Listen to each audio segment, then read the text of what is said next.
It's been a few weeks since we checked in on our DIY paint booth, and things have come a long way, so let's go check it out.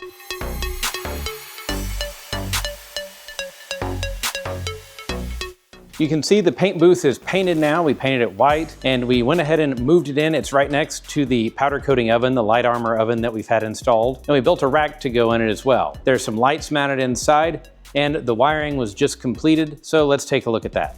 All right, so on the side of the paint booth, we actually have two switches that we put in.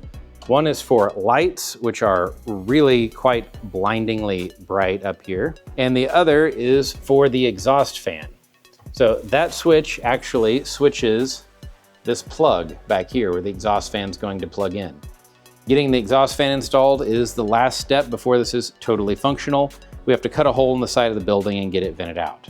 The exhaust fan's not installed because, well, there's no hole in the building and because things are never easy. The fan that we got is an explosion-proof fan, and it actually blew the wrong way compared to what we had planned on. So we had to take it apart and modify it so that it blew the right way. And then we just ran out of time on Friday afternoon before we had a chance to get the fan installed. So that's gonna be the next step. Once the fan's pulling through the filters, this will be a totally functional setup, though we've already used it with powder coat once and it really didn't make too big of a mess, but the fan's sure gonna be nice. To see how we solve our fan problem and get this booth the rest of the way up and running, be sure to subscribe and follow along.